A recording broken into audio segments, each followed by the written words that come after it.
Imagine you live in California and you've just spent your savings on a rare $80,000 vintage electric guitar from a specialized seller all the way in Texas. After days of anticipation, it finally arrives. You pull it out of its case, you plug it in, and the instrument immediately bursts into flames. In a matter of seconds, your $80,000 investment is a charred ruin. When the seller refuses to give you a refund, you decide there's only one way to get your money back. You're going to a federal courthouse to file a lawsuit. However, before a judge ever hears about the fire or the refund, you have to satisfy the court's own internal gatekeeping rules. In the legal system, simply having a valid reason to be angry doesn't automatically mean you've earned a seat in the courtroom. You arrive at a federal courthouse in Los Angeles, ready to hold that Texas seller accountable. But there is a hurdle most people don't expect. A judge doesn't have the power to step into a dispute just because you asked. They need specific legal authority to act. This authority relies on two separate requirements. First, the court must have power over the category of the dispute itself. Second, it must have power over the actual person you are trying to sue. If you can't satisfy both of these conditions at the same time, the courthouse remains off limits and your case is dismissed before it even begins. The first requirement focuses on whether the federal court is the right venue for this specific kind of problem. Lawyers call this legal gatekeeping concept subject matter jurisdiction. Most of the time, federal courts deal with federal questions, things like copyright battles, disputes over patents, or issues on the high seas. A dispute over a broken guitar, however, is usually a local matter, not a national one. But there is another way to get a local dispute into a federal court. It's a special pathway that opens up when a fight involves people from different states.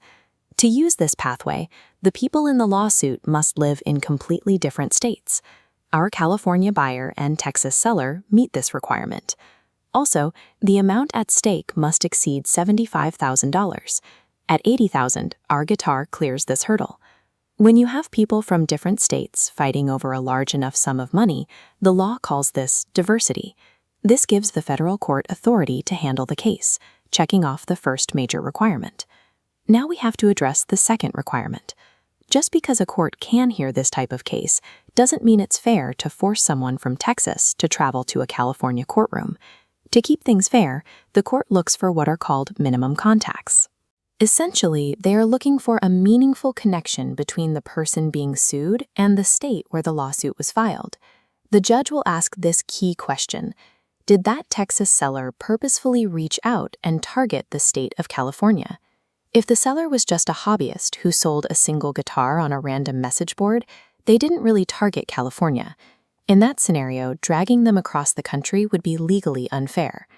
However, imagine this. Seller runs a professional online store. They buy digital ads targeting California residents and ship hundreds of guitars there monthly. This systematic activity proves they purposefully engaged with the state, making it fair they answer for products there.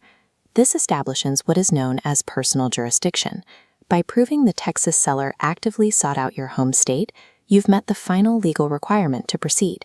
Now both sides of the gate are clear. You've shown the court has authority over the category of the problem and authority over the person involved. With these conditions met, the courtroom doors finally open. It's important to remember that clearing these hurdles doesn't mean you've won your money back yet. These rules simply establish the legal foundation for the case to exist. They provide the permission required for a judge to sit down and actually listen to your side of the story. So the next time you see a massive lawsuit in the headlines, you'll know that a lot had to happen before the first witness was even called. You're seeing the result of hidden legal requirements that ensure our system stays balanced and fair for everyone.